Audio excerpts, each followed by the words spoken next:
คนจนมักคิดว่าความหลงใหลในเงินคือต้นเหตุของความชั่วร้ายทั้งปวงในขณะที่คนรวยมักคิดว่าการบ่มีเงินคือต้นเหตุของความชั่วร้ายทั้งปวงคนจนมักเว้าว่าเฮาบ่มีปัญญาซื้อมันได้ดอกในขณะที่คนรวยมักจะถามตนเองเสมอว่าต้องเฮ็ดแนวใดเฮาจึงจะซื้อมันได้และคนจนมักมีความคิดที่ว่า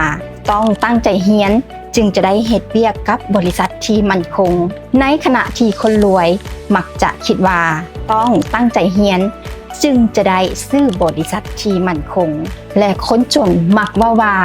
ชาตินี้เฮาบ่มีทางรวยดอกในขณะที่คนรวยมักจะบอกกับตัวเองเสมอว่าตนต้องรวย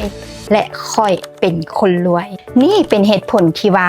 เป็นหยังคนรวยเขาเจ้าจึงรวยขึ้นและคนจนเป็นหยังจึงมักจะจนลงนั่นก็เพราะว่า